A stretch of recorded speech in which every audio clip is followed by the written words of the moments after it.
Good morning, everyone. Thank you for being here. We'll give everyone a moment to settle in. Good morning. Hi, Holly.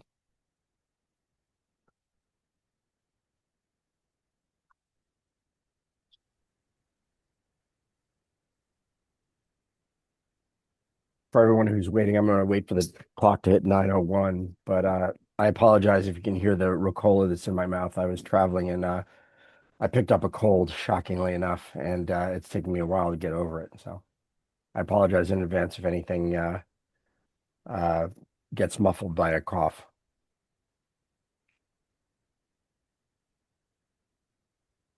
So I hope everybody's settled in. My name is Steve Lustig. Welcome to the 37th installation of the Panitch Training Academy. I hope everyone had a happy new year and that 2026 is starting off well. Today we'll be discussing navigating the new one-year-old USPTO trademark fees and Trademark Center filing system. Again, my name is Steve Lustig. I'm a partner at Panitch Schwarzy Belisario Nadell. I've been practicing law exclusively in the area of trademarks for over 20 years. I actually did the math. It's actually approaching 30 years, which, uh, yeah, makes me feel a little bit older. But anyway, joining me today is my colleague, Holly Ford Lewis, and I'll hand it over to her for her introduction. Hi, everyone. Very nice to have you all here joining us on this Training Academy session 37 on USPTO trademark fees and the Trademark Center Filing Center.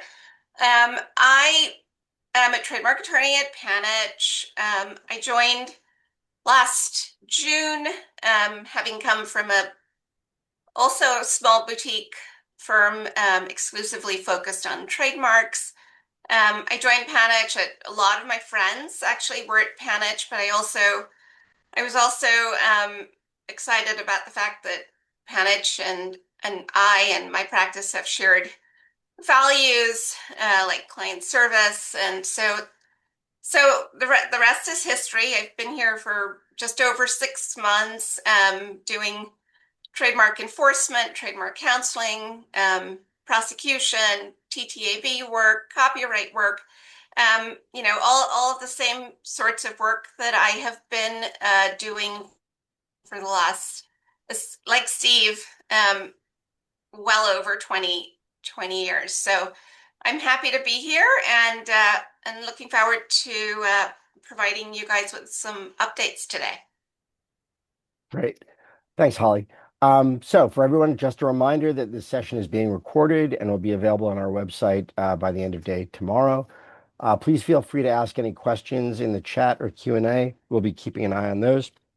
And for those seeking CLE credits in Delaware, Georgia, North Carolina, Pennsylvania, or Virginia, make sure to stay for the entire session, respond to the 2 pop-up polls, and fill out the feedback survey at the end.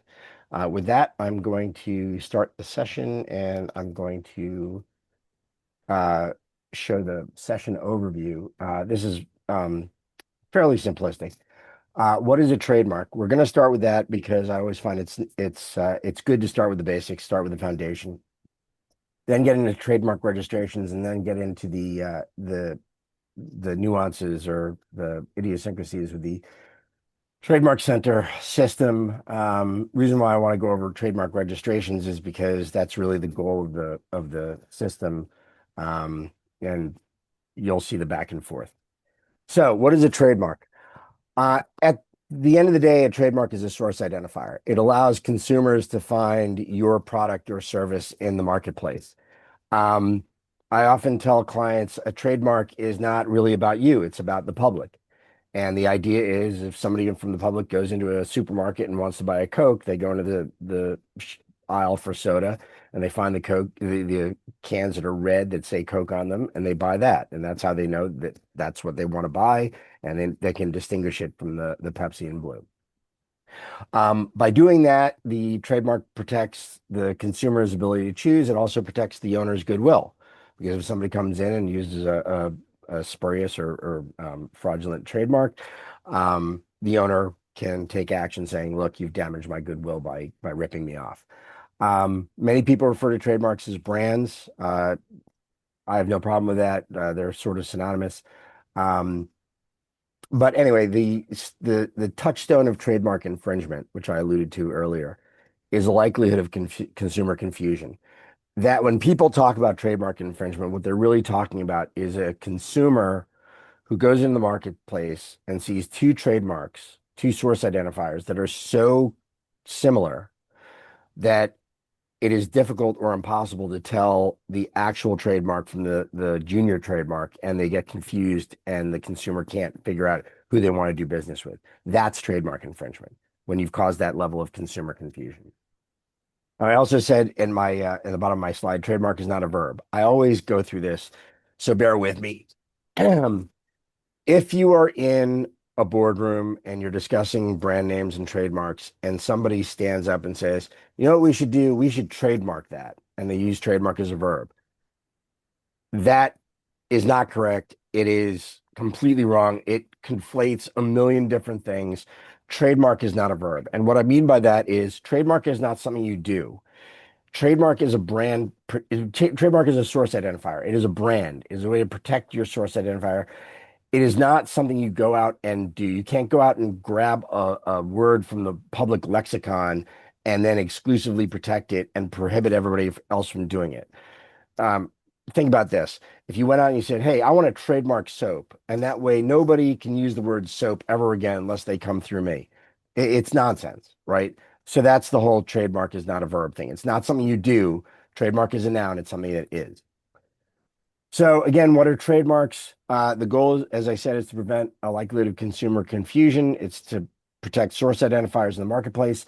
Trademarks can come in different varieties. Some are easier to protect, some are more difficult to protect. The ones that are strong are easier to protect. These are fanciful, like Nike, arbitrary, Apple for computers, suggestive. These are easy mint, easy flow, snow rake, things like that. Merely descriptive terms are not protectable initially, but they can if the trademark is used over time. The example I like to use is Indianapolis Motor Speedway. I'm a car guy. Indianapolis Motor Speedway is descriptive. It's a motor speedway. It's located in Indianapolis, but they've been running the Indy 500 there for over 100 years. So it's acquired the distinctiveness. So now everybody knows what it is. Generic terms are not protectable at all. Okay, that's your soap for soap. That's the guy who stands up and says, "Hey, I want, let's trademark." You can't protect generic terms as source identifiers because everybody needs to use the word. Okay. Trademark registrations. Now we're getting a little bit closer to the topic at hand, the Trademark Center. People want trademark registrations because it makes it much easier to protect their trademark. What do I mean by that? If you get into a trademark dispute, let's say you're using a trademark, somebody uses a similar trademark, and people are confused in the marketplace. If you go into court and you want to enforce your rights against that other party, the junior user, the burden is on you to prove to the court that you have rights. So if you go into court and say, "Hey, I'm suing this guy for trademark infringement," the court first turns to you and says, "Hey, you've got to prove to us that you've got protectable rights here." Well, without a trademark registration, you've got to come up with testimony, documentary evidence. You may have to go through surveys, things like that. You have to prove that you have your rights. Only after you've proven you have your rights, then does the court turn its attention to the junior user or the infringer. With a trademark registration, it's completely the opposite. With a trademark registration, you go in, you submit the complaint, and you present your certificate of registration. Court looks at the certificate of registration and said, that satisfies it. That satisfies us. Then they turn to the bad guy. So the trademark registration really helps you out. It can save a lot of money in the long term, and it also comes with other benefits. I mentioned the principal register and the supplemental register. Principal register is where most trademarks lie.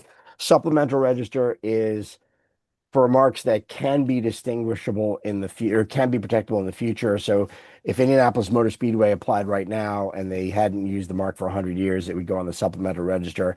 After a few years, then they reapply and it gets on the principal register. The benefits of trademark registration, I went through the main benefits, but here's a list here. One of the interesting things is recordation with Customs and Border Protection, that's CBP. you cannot protect your mark at Customs and Border Protection without a USPTO registration. Okay, there's no nexus between the two. So you have to get the registration at the PTO before you get Customs and Border Protection involved if you want to get Customs involved in your matters. And then there's the entitlement to use the Circle R trademark registration notice. Get this question all the time. If your mark is not registered, use TM. If your mark is registered, you can use the Circle R. That's it. Last thing on registrations. I don't know why this surprises some people, but some people get surprised by this. Um, you have to maintain the registration. Your rights will last indefinitely as long as you're using the mark, but you have to prove to the office that you are using your trademark.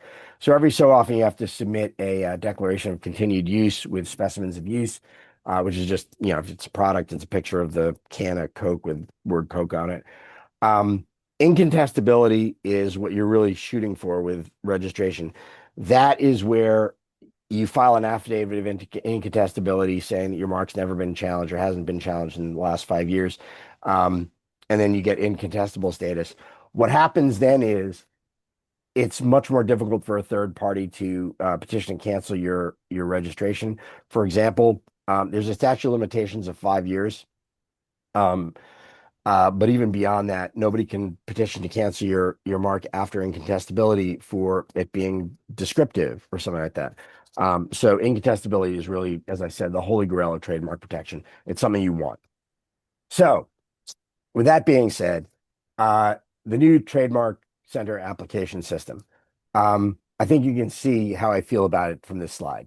It is, it is as I've said before, I've never been pregnant. I've never had root canal, but I suspect using this system is like having a root canal by being pregnant. It is just awful. Every time I use it, there's another problem comes up or something unanticipated, and I'll go through some nightmare scenarios that I've encountered. But it's not designed to benefit the practitioner at all. It's designed to benefit the trademark examining corps. And Holly will get into this. The trademark examining corps gets marks based on productivity. And one of the things that's slowed down uh, examination is identification, things like that. This system is designed to benefit the trademark office, not the practitioner, and not necessarily the trademark owner. These are the fees that went into effect just under a year ago. Um, for those of you who remember, there used to be something called T's Plus. That was a discount if you used an identification from the USPTO goods manual and your application was very simple. So your identification would be something like, I don't know, fresh cut flowers, right? So they would give you $100 discount on the fee, right? That's the 250 as opposed to the 350. They've done away with all that. Now everybody pays 350 just as a start. And I say just as a start is, yeah, you can get through the things at 350, but with more advanced stuff, the fees rack up pretty quickly. I mentioned the Section 66, which is a Madrid Protocol application. For those of you who don't know, Madrid Protocol is a way to file into the United States from another country using the World Intellectual Property Organization. I strongly recommend that for applicants that are in other countries. Strongly recommend it. Um, it avoids a lot of nightmares with the USPTO filing system, and you can save money, even though it's $600 as opposed to 350. I'll show you that could actually be $600 could be less expensive. If your application starts out at 350 and you want to do a handwritten signature page, that's considered insufficient information, $100 per class. If you want to write your own ID, $200 more per class. If your ID is huge, and I get this a lot, okay, because well, I'll get into it a little bit more later, but some people want an ID from a prior registration to be identical in their new application. Every group of 1,000 characters, which I come into, quite often, $200. Okay. So you can see 350, 450, 5, 650, 750, you can see how these fees rack up pretty quickly. All right.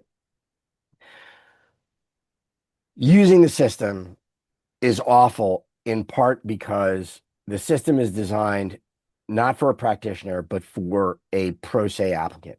is designed for someone who's never done this before. As you see in this slide, I'm at this navigation point that says start application. It's got one of these preambular things that, it's sort of like accept all cookies or like, acknowledge that you've read everything. It's like a user agreement. It's awful. It's to protect the trademark office when you come back later, if you don't know what you're doing and say, hey, I didn't know. Yeah, you knew and you checked the box. Well, you didn't. Then it says, oh, read this section of the TME, the Trademark Manual of Examining Attorney. Have you done this before? Down at the bottom, have you done this before? If you've never filed a trademark application, we strongly acknowledge that it is not designed for the practitioner. Trademark Center is designed for a pro se applicant. You have to cycle through this noise every time you go through stuff, and your assistants have to cycle through this noise, and it slows down the process immensely. So there are ways you can speed things up. One of the things that I used to do with the old system is I used to save what are called these OBJ files, but every time you got to the end of an application, you'd save it and you could pull up the old file. Let's say you had multiple applications for the same applicant, same address, blah, blah, blah. You're just changing the ID and the specimens or something like that. It was easy to do that. Just pull up the old OBJ file in the system and then just modify it minorly. And in far less than an hour, you'd have a new application. You'd be able to get it out to the client. Everybody's happy. Not anymore. And it's awful. So the way they want you to do it, or the way they've suggested the best practice is create these drafts. And as I've shown you here, what I've done is I've created drafts. One says template use-based application. The other one says template intent to use application. I've created more over time. One now is uh, intent to use in 44D is most popular. 44D is when you file based on an application that was filed in a foreign country and you're claiming priority to it, and you're also claiming 1B or intent to use. Having these drafts reduces time because you don't have to repopulate your name, the docket number, all these different things. And in many cases, you don't have to repopulate the owner and all that stuff. And it makes it less of a burden. It's still burdensome, makes it less of a burden. So if you don't do a draft, then this is your first page. And over on the left-hand side, you'll see that there's like a navigation bar. It says attorney information right now, and then it says owner information correspondent, and you have to cycle through all those things. Here's one thing that's interesting. As you cycle through things, okay, that navigation is not an easy navigation bar. In other words, if you go into a section and you want to edit something, you'll see different icons like a crayon icon or an old floppy disk icon. You have to hit those icons to edit things you've already entered into the system. Okay, so this is not intuitive at all. It takes practice. And I guess that's one of the big bullet points for this presentation, which is fiddle with this thing a while because it will, the first few times you go through this, it's going to take far more time than you think it is. And the more practice you have with it, and the more practice your assistants have with it, the better it will become. But it still won't be. There will still be idiosyncrasies that you're going to pull your hair out over. So anyway, this is the first thing where you have to fill out your contact information. I know that you can import your stuff from your My USPTO account. Yeah, kind of. It'll pull it over, but you still have to edit it because it'll pull it over the wrong way. I don't know why it pulls it over the wrong way. It just does. You have to make edits. So, but that's the idea is you should be able to import your stuff from your account. Once you've done that, again, this isn't geared towards, I'm sorry if I sound exasperated. This isn't geared towards a practitioner. What is a trademark? Remember that a few slides ago when I went through this? That's why I went through it because this is what it does. The system starts off with what is a trademark because it's not talking to a practitioner or a practitioner's assistant. It's talking to a pro se applicant. And it cycles through all the information. So you have to select these radio buttons for what you're trying to protect. Words alone, composite mark, word and design. Then it says, the other window says, I want to protect something else, uncommon. Well, in my practice, it is common. So what that is it's, intent to use in foreign filing, convention priority, or maybe foreign registration or something like that, or it's a 3D mark, or it's a motion mark, or whatever it is. The other radio button unleashes a Pandora's box of things you have to navigate through, but this gives you an idea of how rudimentary it starts as, and then you have to cycle through things. Now here comes the real this oh the first CLE poll is up. Um, so for those seeking CLE credit, please uh, complete the poll. I'll let you do that, and I will get back to this. So the biggest thing with Trademark Center and what the USPTO is trying to do is they're trying to force everybody to use the USPTO ID manual for their identifications. They want everybody to put their ID into a standard identification that they've approved, which will speed things up, okay, for the examiners. A lot of people don't want to for a number of reasons, but here's where it gets insane. So one of the things when you're filling out the application through the Trademark Center is the first thing it does to make you try to reduce your fees is it says, find the ID you're looking for in the ID manual. All right, great. Well, what if it's non-downloadable software? Well, you'll see, I just did a search on non-downloadable software and it says displaying 51 to 60 of 94 results. The reason why is because non-downloadable software can be for a multitude of different things. And then you have to fill in what the purpose of the non-downloadable software is. So you still have to march through that. And if you take a step back, a lot of applicants, a lot of clients, they don't want to go through this in real time. They don't want to, get on the phone during an application. They want to sort this out beforehand. So what I get a lot of now is we want to avoid fees. We want to make sure our ID complies with the ID manual. Send us your proposal for what the client does, and I'll do it. And then we'll start going back and forth. And it takes, I don't know, half a dozen emails before the application process even starts, just to get, just to get an ID that would be acceptable by the system. Well, let's say you don't want to do that. Okay. The next option is freeform. This is what the freeform entry thing looks like. Um, And again, it says, want to save money? Use the ID manual. Yeah, of course, we tried that already, but it doesn't work. Why would you want to do the freeform entry? Freeform entry is in case you've got some sort of product that, maybe it's not in the ID manual. But what I find a lot of is it's more rudimentary than that. In my practice, I've got a lot of clients that have existing registrations and they want a new version of the mark to cover exactly the same thing as the old registration. So they just want to copy and paste the old registration language. Okay, that's a reason to use this.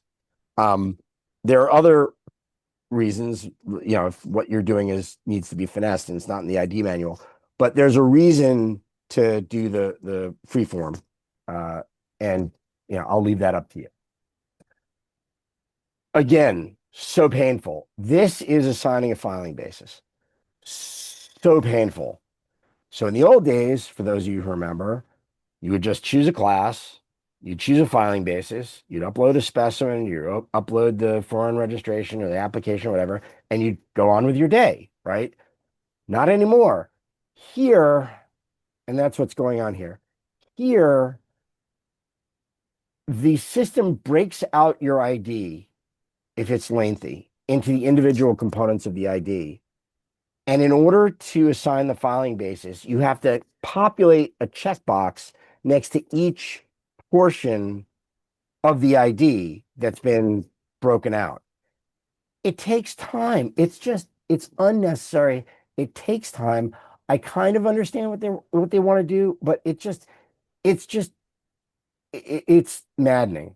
And also, in my experience, prepare for errors because what happens is, or what has happened is, you'll get through to the end and then it'll it'll correct, it'll do some sort of correction test and it'll find an error. The system will find an error. It won't tell you what the error is. It's one of those things where you go through an online form and it'll say correct where the asterisk is.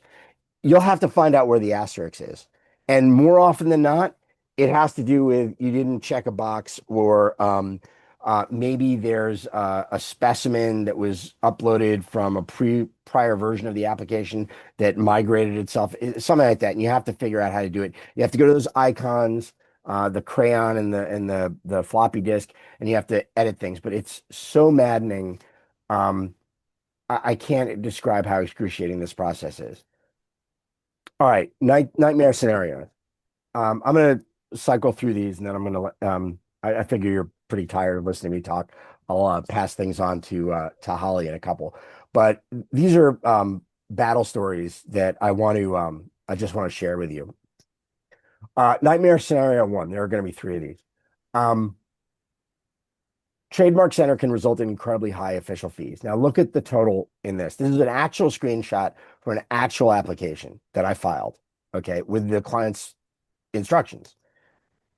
5 classes, $5,600. Okay, now using my trademark attorney math, I can say, well, that's over $1,100 per class, right? Well, that's not 350 per class. No. Now this is a case where the client contacted me, foreign client contacted me, emergency, we need an intent to use application filed immediately. It's got to be exactly the same as our old registration, okay, same ID.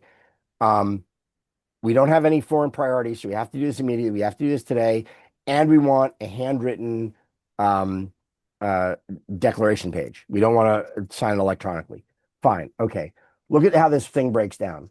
5 classes at 350, okay, 1750. Then insufficient information. That's the handwritten declaration.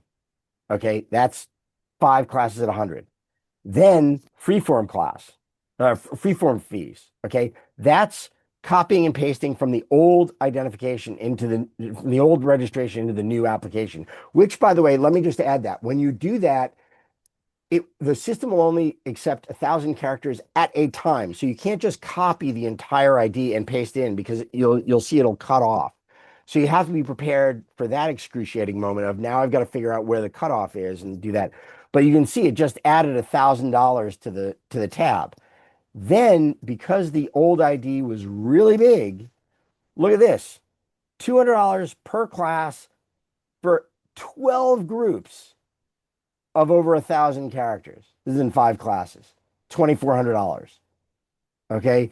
That is a monstrous fee. I mean, I used to complain about other countries' fees. They'll remain nameless, but it sounds like the UAE. But I used to, refer to them as almost non-tariff barriers. But this is the type of thing that Trademark Center can go through in a nightmare scenario where it's like, hey, it's got to be done today and you've got no chance to get back to the client and say, hey, there are ways to mitigate this. So that's nightmare scenario one. Nightmare scenario two, incredibly long identification drafting times. This is one of these non-downloadable software things. I hashed it out with a client in a multitude of emails. We wound up doing non-downloadable software and downloadable software. And each one of these you have to fill in manually. Okay, there's no way to do this ahead of time before the application, before you're drafting the application. So you got to warn your assistant about this. You got to be prepared for it. This has to be entered in real time when you're drafting the application. And in this particular case, I had 87 entries per class in 9 and 42 where I had to enter these things manually. Okay. And look, I mean, maybe I'm old school. I always find, as a practitioner, the buck stops with me, right? I mean, I'm the attorney. I'm the point of contact. So I got to make sure I've got to eyeball each one of these. 87 of these. I mean, that's why my hair is gray and why I have less of it, right? Nightmare scenario three.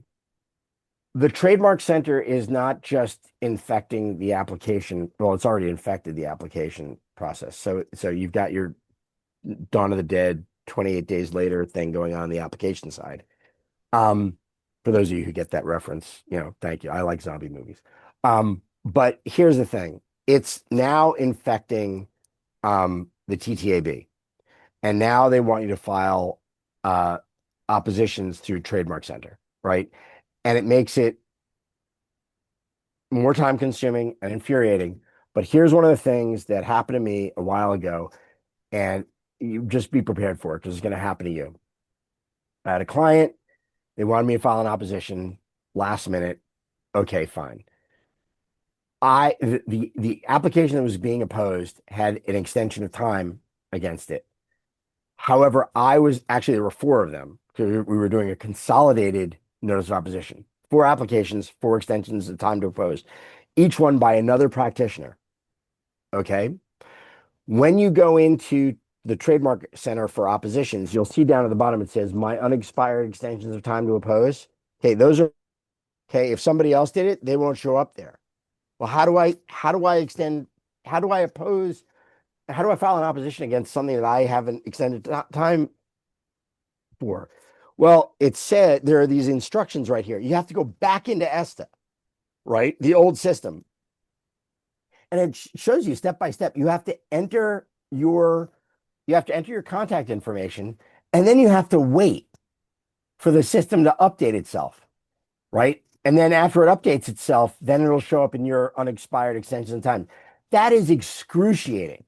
When you're on a tight deadline, waiting for that, it took hours. And I'm sitting there, just losing my mind.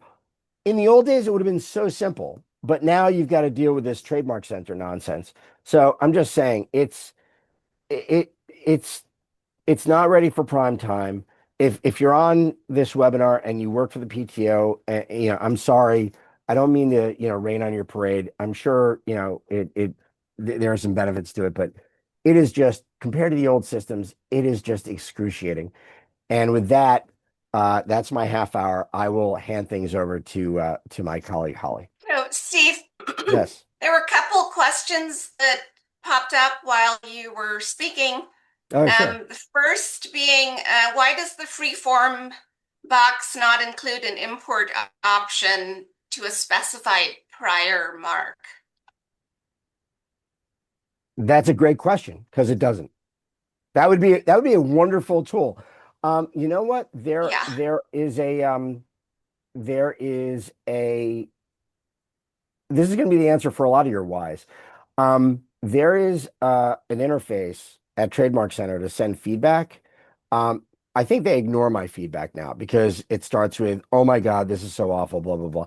I try to be more gentle about it, but yeah, there should be something like that where you could import, a prior registration, but there isn't. What was the next Yeah, it one? would make it a lot easier. And then Yes, there's a second question, actually, that I don't know the answer to, but you probably do because you're in the system every day. possibly. How new is the assigning the filing basis checkbox screen?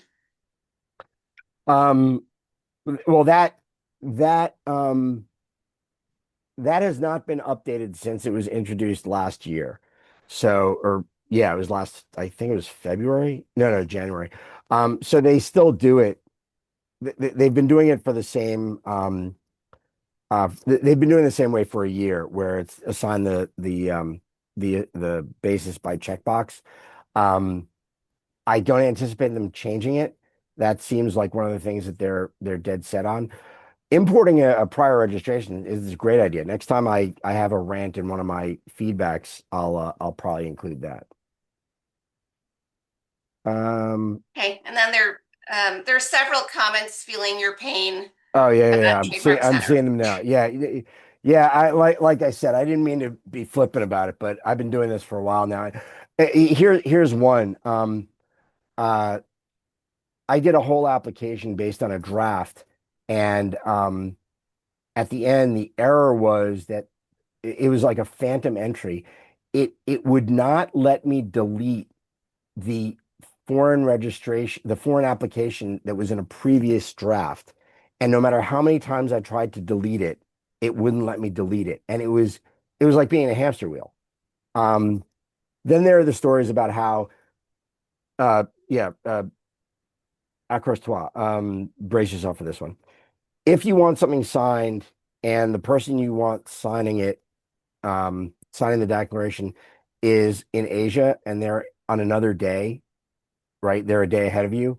The system won't accept their signature until, or no, it'll accept their signature, but it won't let you file the application until your day catches up with their day. So you'll get a submission link saying it's okay to submit the application, and you won't be able to do that until 12:01 a.m. your time. Lovely. Anyway, Holly, you want to protect everyone? Sure. So Oh, do you want to pop to? Okay. yeah, there we go. Okay. So moving on from kind of the initial filing requirements and all of the frustrations, that Steve and others and I through um, mostly through my assistant encounter within the Trademark Center, kind of moving on from there and moving down the road several months later when your mark's actually picked up by an examiner, or the application's picked up by an examiner um, for examination, for looking at it, to see whether there are any issues before it is approved. I know there are several folks on the call who are very familiar with office actions and who've actually seen more US office actions than they care to see in their lifetimes. In the US, our office actions can be very, very frustrating. The US is very restrictive as to the limitations of goods and services and applications. Much more restrictive than other countries. And so particularly if your application is based on a foreign application or registration, and you're coming in hoping to acquire sort of the same broad goods and services in the US, chances are you're going to be very frustrated once an office action issues. So typically the most common type of refusal is identification of goods and services issues for that very reason that I just mentioned. Um, Probably the second is for applications that are based on use.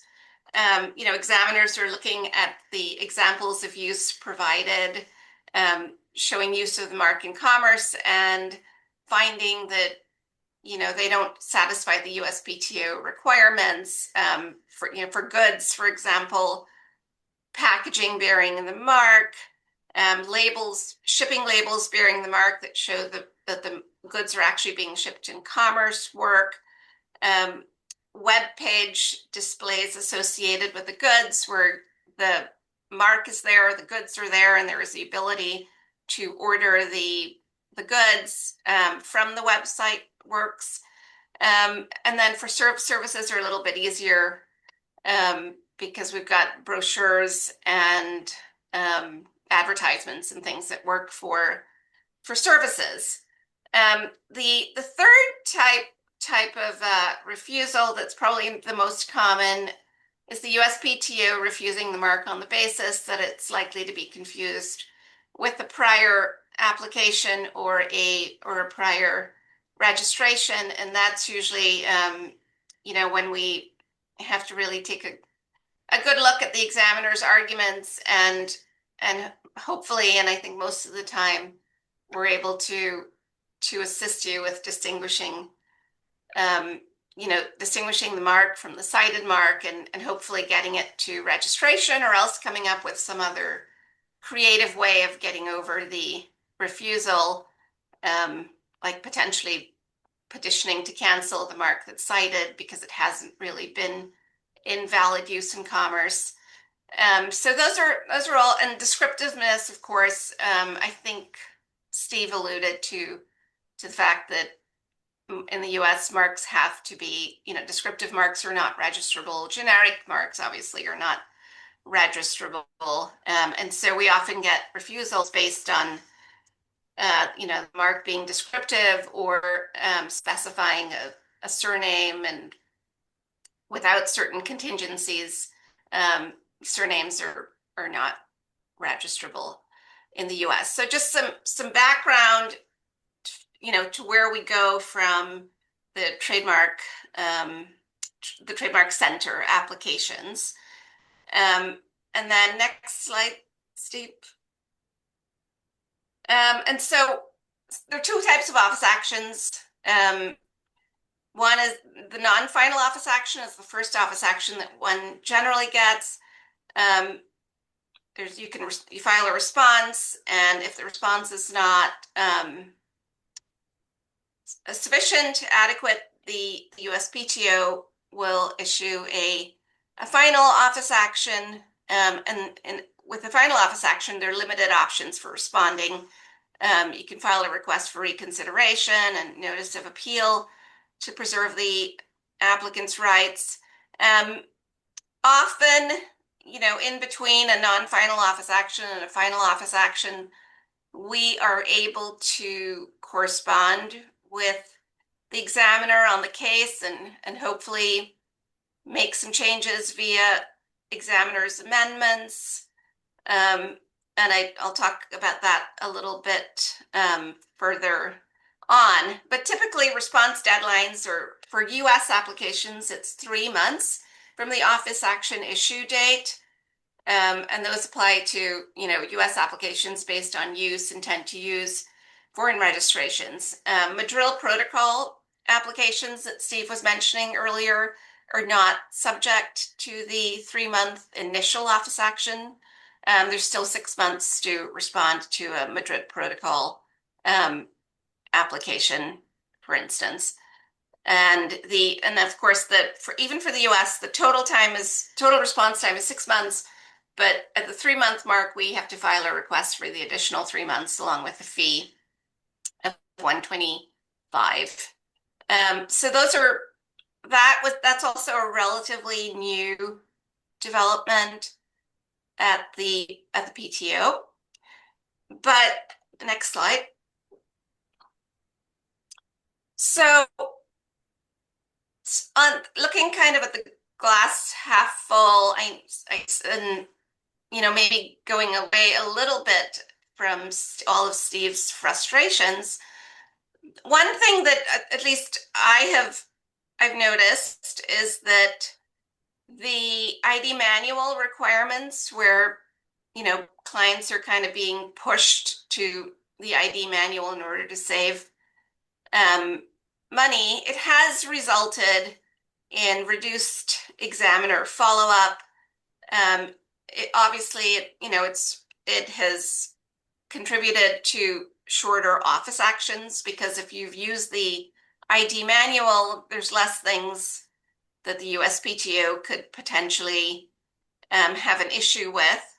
So they wouldn't take away as long as there are other issues. If the examiner has issues like 2D refusals, likelihood of confusion refusals, or questions about specimens, of course you're still going to get office actions. But if you've used the ID manual, chances are the office action is shorter, easier to get through, coming to us sooner, which I think is, according to the PTO, that office actions have dependency for office actions is much lower than it used to be.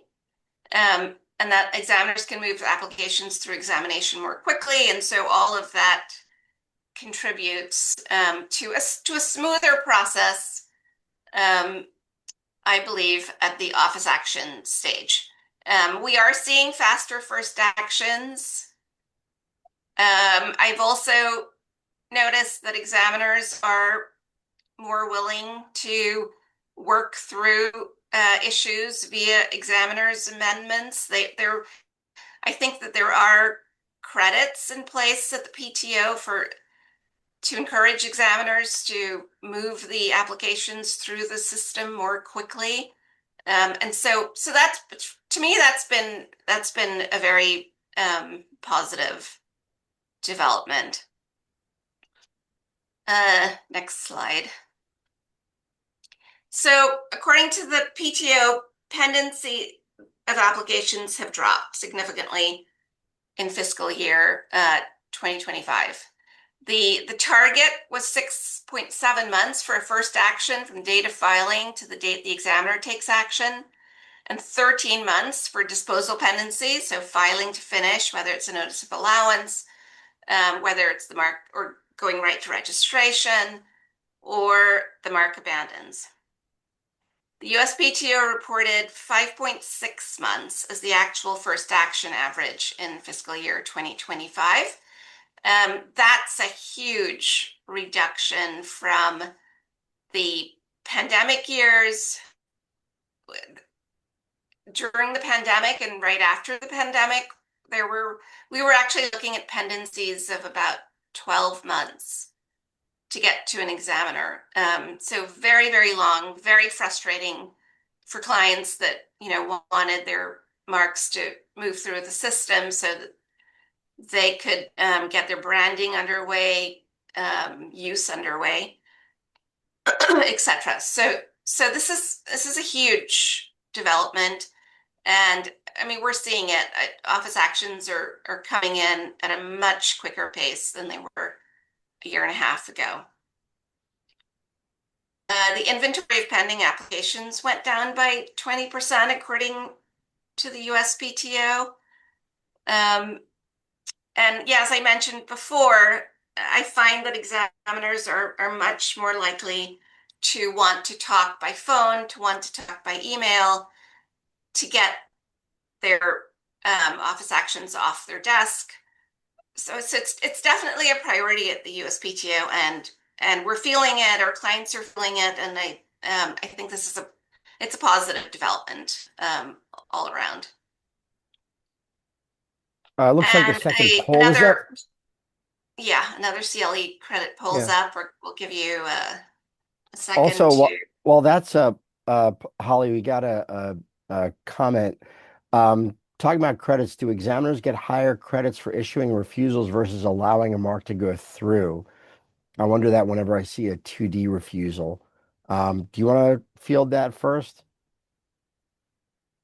I think that I think it changes over at the USPTO. I think that potentially was the case at one point.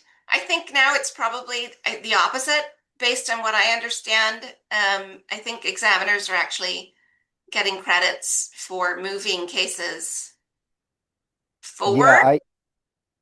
in my experience, and based on anecdotal evidence, but also based on, having spoken to examiners, um, there's a point system, or at least there used to be a point system, but I think the point system still exists, where the examiner gets a point for each application that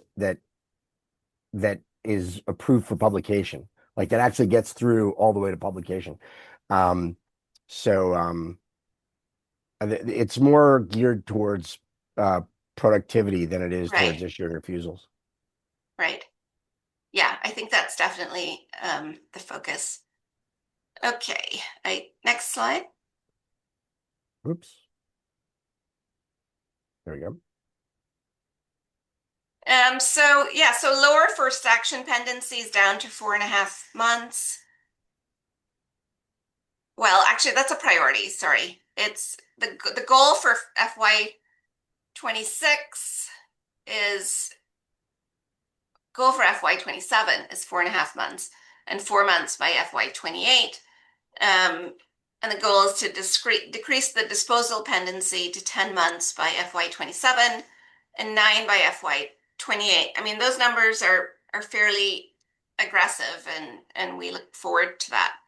The USPTO also announced recently that they're hiring and have hired a whole new corps of examiners, which comes, like pretty soon after a freeze early last year, where I think examiners were there.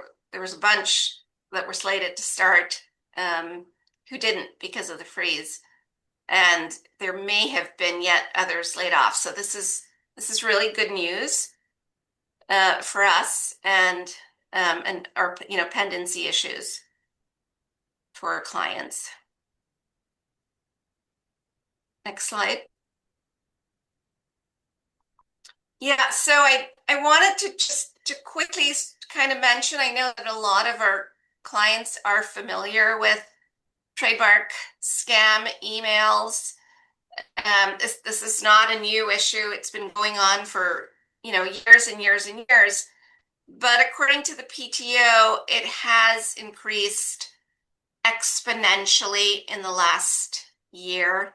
There's an email address at the PTO where you can report trademark scams, and the number of reports coming into the USPTO over the last fiscal year have risen to 13,000 emails, up from fiscal year 24 when there were about 4,000 emails sent in. And so I want to make our clients aware of this. Pay attention to emails that you get. Pay attention to mail that's coming in from entities that look like they're affiliated with the USPTO. Often it says things like US Business Registry. They're now filing. Next slide, please. Fraudulent renewal notices. There's emails and letters that come in about likelihood of confusion, other marks that are likely to be confused with yours that are infringing.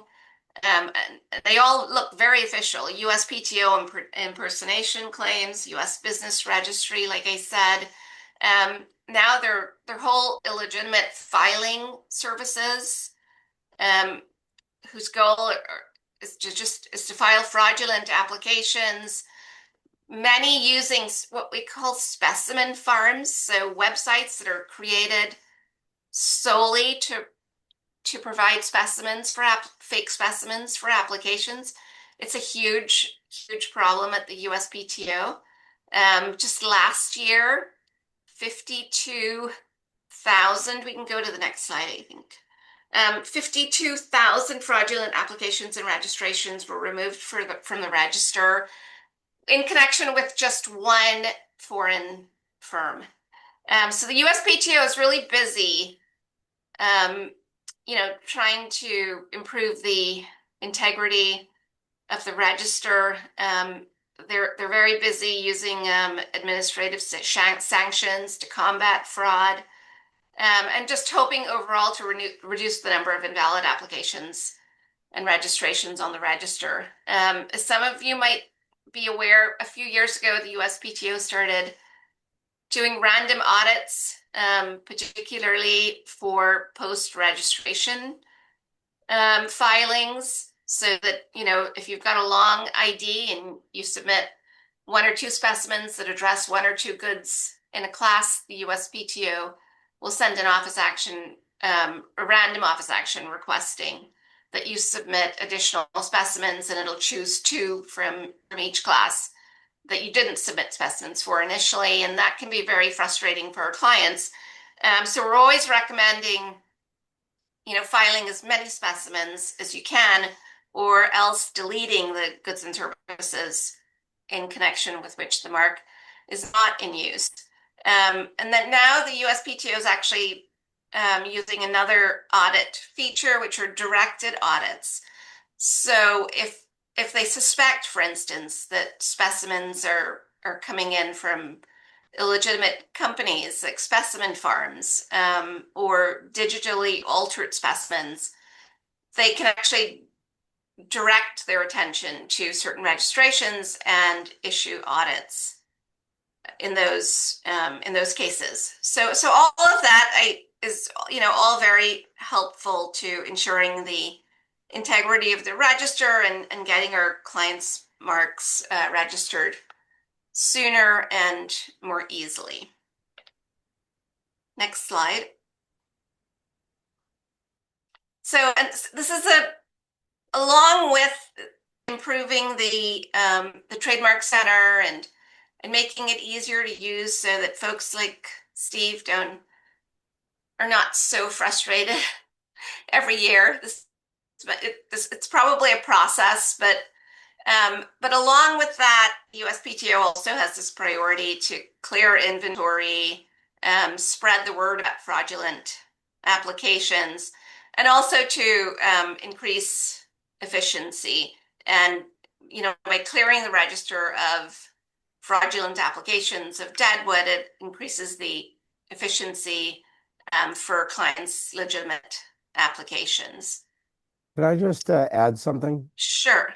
Yeah. So if the goal of Trademark Center, and this is just me airing grievances, if the goal of Trademark Center is to, improve things and things like that, let me just tell you anecdotally, I've had a couple of instances over the past year where clients or potential clients have come to me, and it's one of these things where they started out the process on their own and now they've hit a roadblock and they want me to get involved. Um, but I look at an application that they filed and it's still a disaster. I mean, in one case, you had an application where you had, it's that classic rookie mistake where it's more than one trademark has been entered into the interface, and so the application is for more than one trademark. But it's like whatever they think this is going to accomplish, by putting in verbiage about have you ever filed a trademark application before? Well, it's not working. So anyway, sorry. Again, that's me airing grievances. Thanks. Yeah. Well, I think it's important for us um, to let the USPTO know what's working and what isn't. And I know we've done that in the past, and I know it takes a while for suggestions and complaints to work themselves through the system. But I think it's really important for us to kind of keep pointing out the grievances. I'll be polite. So I think it's important for you to just keep writing to Trademark Assistance Center with all of your complaints, because you might feel like they're not being paid attention to, but they're probably going to a box somewhere and someone's looking at them. I think it's just going to take a while. Yeah. Yeah. There's one comment, tell us how you really feel. I could tell you I how I see really that. feel. Yeah. Yeah, you can depend on Steve to tell you how he really feels. And yeah, we're almost getting to next slide, Steve, because I don't think I Sure. have too much more here. Um, yeah, so the USPTOs, as I kind of mentioned before, they have plans to really tighten ID me and to consolidate everything in Trademark Centers. Right now, you can go to Trademark Center for certain things like disclaimers.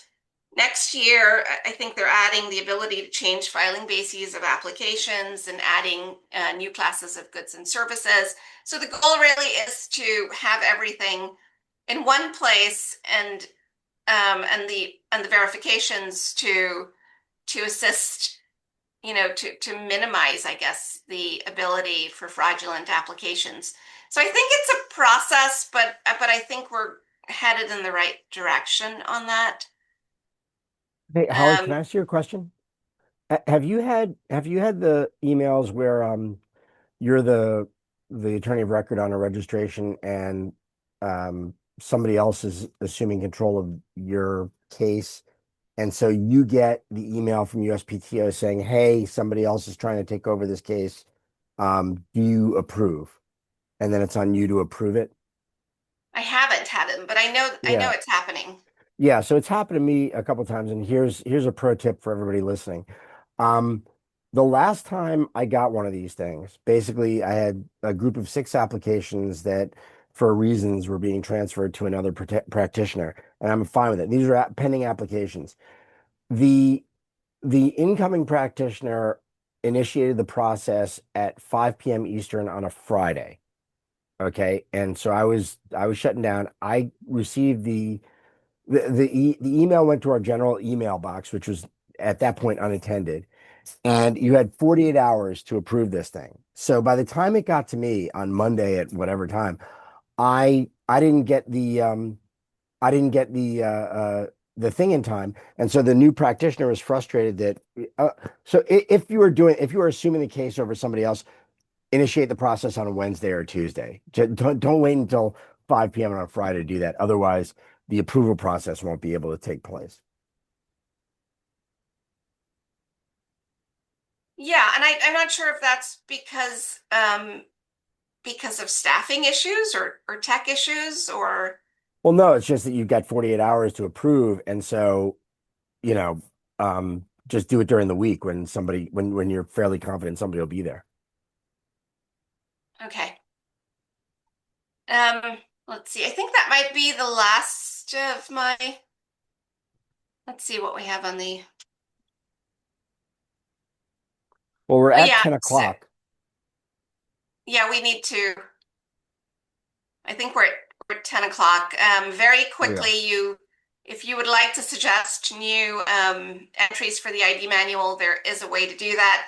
Uh, the chances that it'll be accepted are relatively low, but there's always been the capability to do it. I think the PTO is pushing it a little more now than they used to. But I know we need to stop here soon. So Right. Well, thank you everybody for attending. Well, thank you, Holly. That was all and very thank great. you, Steve. Sure. I no, no, really thank you for breaking it up so that everybody's not listening to me talk all the time. But thank you all for attending today. We really appreciate it. We'll be having more Training Academy sessions further on in the year, and we'll let you get back to it. Thanks for all the great questions, and I hope to see you again soon. Yeah, and thank you, and yeah, thank you for listening. And also, please feel free to reach out to either Steve or me with any other questions. Just because we, ran way up to time.